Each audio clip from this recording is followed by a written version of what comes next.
In light of the shooting that occurred last week at Madison Jr. Senior High School here in Butler County, the question of gun violence and how we should deal with it is something that many voters here in our local communities are now very concerned about.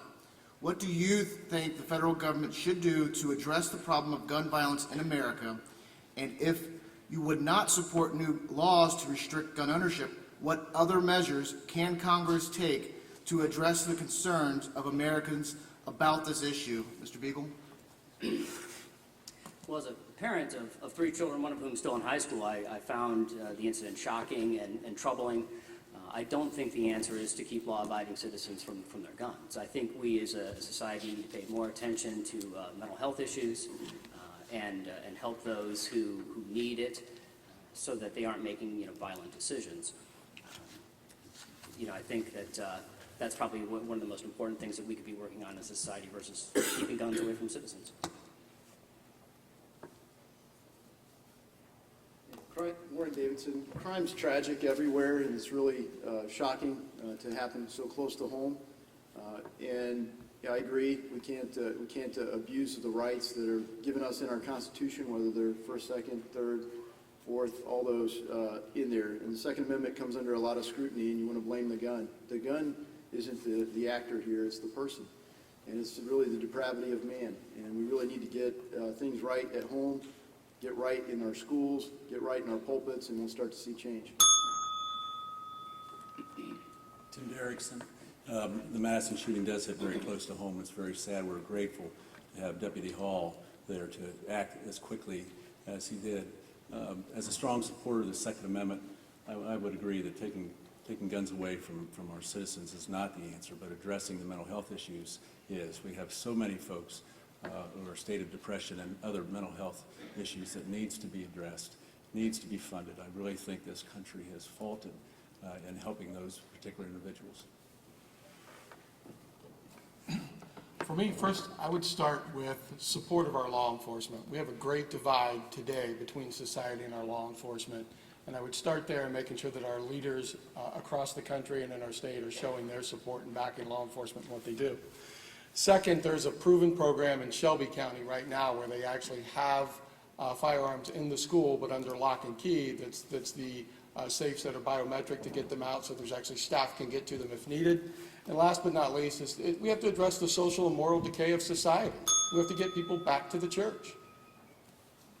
I believe in the protections of the Second Amendment to the Constitution. And the problem is that whenever there's a shooting in this nation, a tragic shooting, we reflexively want more gun control. There is no law-abiding citizen that's going to fear a background check. We're missing the mark when it comes to the Second Amendment.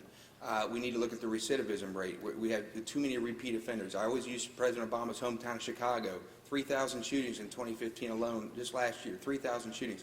How many of those were carried out by repeat offenders? The Second Amendment to the Constitution is a federal law. It should be federal crime with mandatory sentencing. Terry King. I live in Madison Township, and two of my great nieces were attending school there, and my nephew's wife works there as a teacher. I do not support gun control in any way, shape, or form. Our Second Amendment guarantees our right to bear arms. I would look to having the teachers get a CCW, learn to firearms, and to have concealed carries and carry them in the school, or in the alternative, have officers at school armed. But thank you. I'm Joe Matvey. The guns are not the problem. The problem is that we need to have adequate resources for our law enforcement officials so that they can do their jobs and do them effectively. We also need to look at some of our educational spending to make sure that we provide schools and districts with adequate resources so they can protect our children. There's bad people everywhere, and they're going to do something that's wrong or immoral regardless of whether there's guns or not. So we have to make sure that we protect our children. Hello, my name's Ed Muir. There's really two different big issues here. One is the gang shootings and the crime shootings. We need to find out where they're getting these guns from, and we need to cut them off from the guns without taking away someone's right to go to a store and buy one. The other one is the mass shootings. We need to go and actually diagnose the problems. For too long, we've been looking at the shootings and blaming this or that for the problem. We need to tear it down and look at the actual reasons why they're getting the guns and how they're getting guns into new shootings. And people need to go and actually lock their firearms up and keep their kids from getting at their firearms.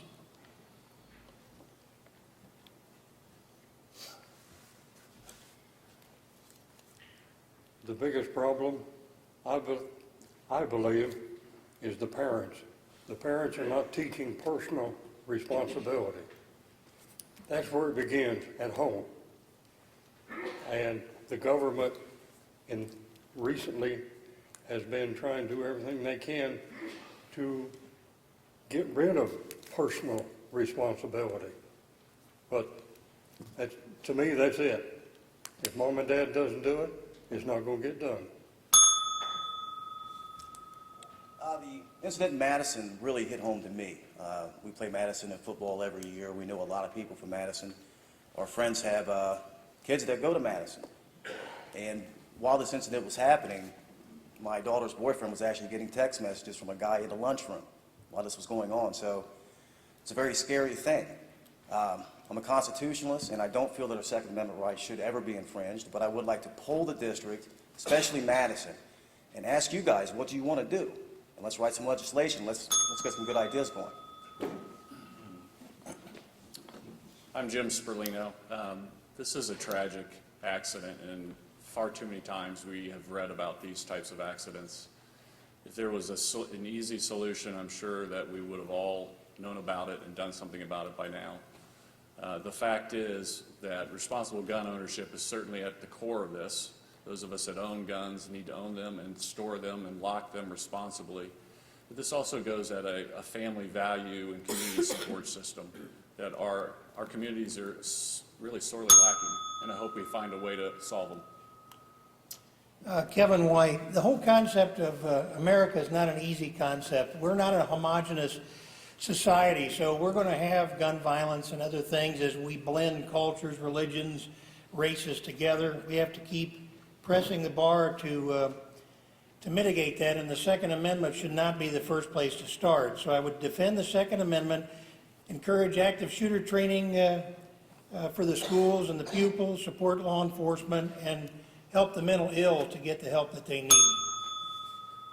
J.D. Winterake, I can tell you as a former teacher, many of my colleagues, we wanted the ability to protect ourselves, and I think we need to enable our teachers and empower them to have that ability. A lot of this, the root of the problem is a breakdown in the family, and sometimes we need to look at the federal government and their role and what they did to break our families down. So as far as the federal involvement, we need to get the federal government out of our family institution, allow them to practice their religious liberties the way they want, and I think we'll see these problems start to decline. Well, the easy answer is to take the guns away from the mentally ill. The trouble is, the medical community has been co-opted by liberals who say that if you don't agree with abortion and homosexuality, those are normal things and there's something wrong with you. It's not hard to imagine that they could also declare people that are Republicans or conservatives as mentally unfit as well. So until we get this political correctness swept away with the truth, I say we keep the Second Amendment as it is.